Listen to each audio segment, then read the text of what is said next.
rouge, nous avons Drazé, nous avons Boyce, nous avons Misha, nous avons Caspi et Sindrunner. Et de l'autre côté, avec une déco malheureusement de Skito, ici qui j'espère ne durera pas trop longtemps, nous avons Aki, nous avons Skito, nous avons Alex, The Lord of Darkness et Naughty Melon. J'espère que Nicki Mirage voilà, vient de changer de perso et de revenir. Parfait, on va se mettre sur les vues globales pour cette finale du tournoi mensuel de juin, mon cher Viking. C'est parti, un opening extrêmement safe de la part de l'équipe bleue. On a même d'ailleurs des joueurs qui semblent vouloir partir côté Rank Fire Dragons par derrière le fort, ce qui est quelque chose qui est assez rare finalement et qui montre vraiment une volonté de jouer très défensivement sur l'opening. Alors que côté rouge, on est passé sur la plage et là on est parti pour chercher du sang, Viking. Ouais. Après ça peut créer une surprise, cependant d'être passé derrière. Les ennemis vont peut-être pas forcément s'y attendre, ils vont peut-être croire à un cross. Là, de toute façon ça y est, là, le reveal est fait, le combat du mid est déclenché. Oh, attention à Bigla là qui prend beaucoup de dégâts, beaucoup de buffs qui sont lancés, les PV qui font yo-yo un peu. Mais qui kite bien, qui kite pour l'instant très bien avec son guerrier là, jouer avec son jump de part et d'autre. Attention quand même, parce qu'il y a un risque là fort pour Bigla, c'est qu'en faisant ça il s'éloigne énormément de son support. Et Bigla donc là qui s'est retrouvé tout seul, enfin c'est lui le support, donc dire qu'il s'éloigne de son support c'est un petit peu stupide, mais plutôt il s'éloigne du reste de son équipe qui ne peuvent plus lui apporter du soutien. Et donc là les ranks Fizz Dragons qui sécurisent le kill sur Bigla, mais de l'autre côté c'est Lebron Draz qui avait voulu faire son 1v1 contre ici The Conqueror, qui a perdu, qui est tout simplement mort avec l'arrivée de Nicki Mirage. Donc là, un kill de chaque côté. Supreme Dark Leader qui est tombé également au niveau du mid, qui lui malheureusement va être laissé à bleed. Mon cher Viking, Caspi qui arrive pour finir la capture. Et on a Boyce qui est tombé aussi. Là, il y a une tentative de raise qui est assez compliquée. Passera pas à mon avis.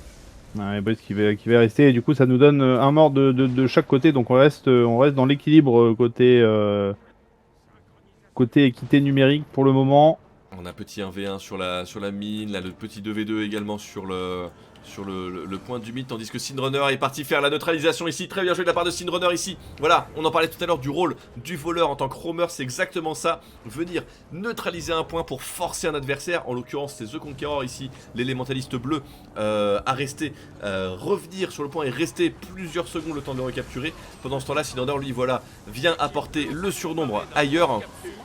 En plus avec son build de sniper, contrairement à un build voleur plus classique, là il a vraiment de quoi mettre des dégâts dans la durée sur le teamfight. Et Sindrunner là qui va aller chercher Nicki Mirage pour prendre le kill avec le bon Misha. Donc un kill supplémentaire pour l'équipe rouge qui s'empare de la supériorité numérique. Bigla qui est également tombé derrière le fort ici. Les rouges, les Rank Fire Dragons qui sont extrêmement solides sur les focus et sur les agressions Vikings. Ouais, tout à fait. Alors qu'on a pris de la décision, mon cher Raphaël, je ne sais pas si vous avez vu, de faire le chef. Oui. Côté bleu, je sais pas si c'était vraiment la bonne solution là, à ce moment de la game. Le fait est que je sais pas si The Conqueror là, avait vraiment de quoi venir aider ses alliés. Le teamfight était déjà pas super bien engagé au moment où... C'est vrai que c'était peut-être pas bien engagé, effectivement. Il y a peut-être eu cette décision là qui a été faite du coup. Ouais. Ah, par contre là le petit Hurricane Patricia qui fait un petit coup de roaming encore là. Naughty Melon qui est forcé réellement de rester constamment sur le Chrome Lake pour le monitorer. Et derrière les Rank Fire Dragons qui en profitent pour s'emparer du reste de la carte. Les bleus qui ont beaucoup de mal à se rassembler pour prendre un teamfight un petit peu cohérent, un petit peu concret.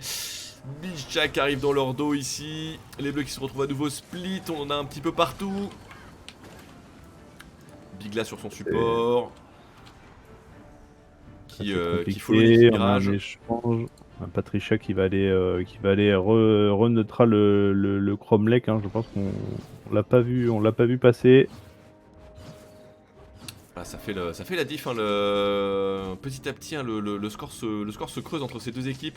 Bigla qui revient au niveau du mid pour soutenir Supreme Dark Leader dans son 1v1 contre Caspi, avant de repartir très rapidement vers le phare et changer sa place avec Nicki Mirage. Nicki Mirage là qui vient au mid pour faire un petit roaming, là, faire un +1 pour apporter vraiment ce qu'on appelle ce plus 1 ici sur ce point, tenter de tomber Caspi avant que le support arrive. Malheureusement, c'est passé très proche Viking. La vie de Caspi qui ne restait que quelques pixels de vie.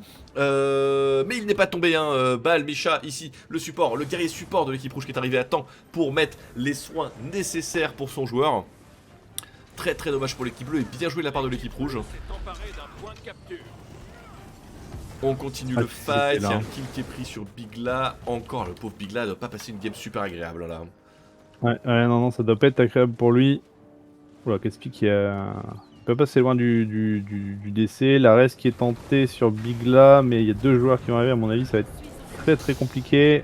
Ah là ça me paraît tendu. The Conqueror qui peut mettre de bons dégâts sur ses adversaires. Ouais, non, ça sera pas possible. On va choisir de se replier sur le Cromlech plutôt. Et ça permet à l'équipe rouge de se redéployer tranquillement. Oh, effectivement, le score qui s'est un peu creusé, hein, monsieur Waffle. Un Niki Mirage qui est pris à partie, la Niki Mirage qui a... Aïe, Niki Mirage là, malheureusement, dans le petit coin. 3 joueurs qui l'ont suivi, le score qui se creuse effectivement, les Rank Dragons qui ne semblent pas décider à se laisser faire, comme sur la première game. Supreme Dark Leader, même si, rappelez-vous, hein, sur la première game, monsieur Viking, rappelez-vous, vous n'étiez pas là, mais rappelez-vous, sur la première game, les Rank Dragons avaient une avance de 150 points, 200 points, au moment où leurs adversaires sont venus les chercher et ont remonté jusqu'à la victoire. Donc rien n'est joué. The Conqueror qui fait la bête ici, mais il a l'info que ça vient sur son point, donc il préfère lâcher cet objectif secondaire pour aller faire le duel contre Hurricane Patricia. Hurricane Patricia qui sera empêché cette fois-ci de faire la neutralisation du Cromlech. Par contre le chef qui ne pourra pas être tombé.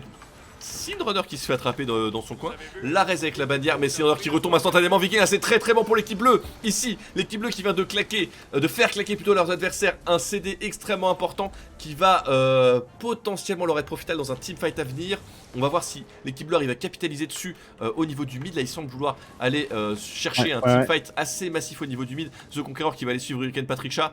Hurricane Patricia qui va essayer de profiter de sa mobilité supérieure pour aller prendre une neutralisation. Mais The Conqueror, là, qui a, avec son élémentaliste, beaucoup de mobilité. D'ailleurs, Hurricane Patricia qui a même pas pu prendre le moindre tic de neutralisation, Viking, là-dessus. Ouais, et puis par contre, au niveau du mid, on a réussi à full cap le point du mid, hein, ça y est pour les bleus. Les bleus là qui ont 2 on points. a eu la nôtre aussi. On va peut-être réussir à repasser devant là avec ce petit momentum. Attention quand même à Sindrunner qui était intervenu, on l'a vu sur la caméra tout à l'heure au close pour faire un +1. Le Bigla qui n'a pas pu intervenir avec son étendard, donc là les bleus qui vont devoir se replier et tenter de tanker un petit peu. Attention quand même parce qu'il y a beaucoup de rouge là sur les talons du pauvre Alex à la caméra. Bigla qui va courir, qui court toujours, qui va essayer d'aller chercher ses alliés, qui kite tout ce qu'il peut, mais là il commence à ne plus avoir d'utilitaire, monsieur Viking. Bigla qui est très mal en point, Bigla qui va tomber là-dessus, et les bleus qui vont prendre un décès supplémentaire. Les Brandras qui est néanmoins par terre là au niveau de ce Cromlech. La reste qui va passer très rapidement grâce à Hurricane Patricia qui a claqué son esprit de la nature. Et il y a eu le reste hein, sur Bigla, monsieur Waffle. Hein, le plaisir. Par contre, il va certainement retomber. Non, c'était une vengeance. C'était une vengeance, pardon. Et Niki Mirage qui est tombé également de son côté. Svanir qui s'est retrouvé pris dans la mêlée et qui donc va y passer également. Mais les bleus qui sont repassés devant en termes de score. Hein. 307 à 278. Best Mastermind, le bon acquis qui tombe, et les bleus qui de leur côté ont fait la bête également. Les bleus là qui vont devoir se rassembler, retenter un push supplémentaire. Parce que là l'équipe rouge va pouvoir s'emparer de 2 points. Supreme Dark Leader qui tient le mid, mais ses CD vont s'épuiser assez vite. Bigla qui arrive en renfort. Bigla, il va falloir se claquer. Maintenant l'étendard qui... Oh, le double étendard. Double étendard? Non, Bigla qui n'a pas pu claquer son étendard qui a été interrompu. Par contre, c'est celui de Misha qui a été utilisé, non pas pour réanimer un allié, mais pour stomp l'adversaire. C'est pour dire à quel point les Rank 54 Dragons voulaient absolument prendre ce stomp. Et d'ailleurs, c'est payant puisque là derrière, Bigla se est retrouvé comme un fruit au milieu de tout le monde, mon cher Viking. Et se retrouve maintenant par terre, de même que The Conqueror. Ouais, ouais, là du coup, ça va leur coûter cher là, je pense. On vient on vient les pousser jusque sous le spawn à mon avis. Supreme Dark là qui est un peu dans la panade. Big là qui va raise, ce qui va forcer un peu cette équipe rouge à back, même si on est en 4v3 là ici. Mirage qui va tomber. Voilà, à côté Bigla, on Là, avait c'est dur là, hein. Il y a petite miscommunication entre Bigla et Nicky Mirage. Bigla qui avait commencé à pré-shot le cast de son étendard pour anticiper le fait que Nicky Mirage tombe. Et Nicky Mirage a activé son invulnérabilité à ce moment-là, Monsieur Vikings, qui a forcé Bigla à cancel son étendard qui n'était plus donc disponible à cause du mini cooldown lorsque Nicky Mirage est tombé finalement. Donc là, très dommage, les rouges qui vont s'emparer de ce point de capture. Supreme Dark Leader qui va pas passer une super soirée là où il est, avec 2 joueurs comme ça, avec 3 joueurs comme ça sur les talons. Mais derrière, regardez, on a le reste de la map qui a été complètement neutralisé. Les scores sont toujours extrêmement poches. The Conqueror là qui est en train de faire un duel contre Misha. Il va quand même falloir faire très attention côté bleu parce que là, les rouges vont revenir en force sur le reste de la carte. Ouais, le lead de la game hein, qui ne fait que changer. Hein. Les scores sont vraiment très serrés. Vraiment une belle finale pour le moment. L'arrivée des rouges. Comme tu le disais, ouais, c'est ce que j'allais dire. Comme tu le disais, attention au point du mid là parce que les rouges sont revenus en force. Ah, les bleus qui ont beaucoup de mal à se regrouper. Hein. Par contre, là, les bleus qui sont en train de plutôt essayer de temporiser en essayant de trouver une solution. On peut voir Nicky Mirage qui a fait le tour complet par derrière le fort. Ce qui est extrêmement long hein, sur cette carte. Pour aller esquiver la bataille du fort et aller aider ses alliés au niveau du close. On va se mettre d'ailleurs dans sa vue. Les bleus ont besoin de prendre un kill quelque part là. Les rotations seules ne vont pas suffire vu l'état de la game et vu l'état de l'équipe rouge qui sont encore extrêmement bien et qui sont plutôt bien positionnés. D'ailleurs Sidrunner qui se permet même d'aller chercher, tenter une neutralisation, mais très bien anticipé par Nicky Mirage. Ouais, là c'est dur hein, pour les bleus là effectivement. Si on n'arrive pas à prendre ou ne serait-ce qu'un kill pour avoir l'ascendant, The Conqueror, très compliqué. L'étendard de Bigla, voilà l'étendard de Bigla qui permet de réanimer The Conqueror ici sur le close, mais là le score qui continue de ticker, les rouges qui sont à maintenant 29 points de la victoire, 30 secondes seulement pour une victoire des rouges avec toujours 2 points capturés, l'équipe bleue qui tente le chef, l'équipe bleue qui a peut-être tenté un petit style ici sur la fin. Si les rouges l'ont, c'est la victoire. Attention, tout va se jouer là-dessus. Les rouges qui vont prendre. Non, ce sont les bleus qui récupèrent ce chef ici. Les bleus qui font pareil de leur côté. Mais je ne vois pas en quoi ça va aider au Spielblick, mon cher Viking, là-dessus. Les bleus, les rouges qui de toute façon ont maintenant 499 points, 499, 501 points, 452. Alors que les bleus allaient finir le Svanir de leur côté. Ça n'aurait rien changé, je pense. Mais ça n'aurait pas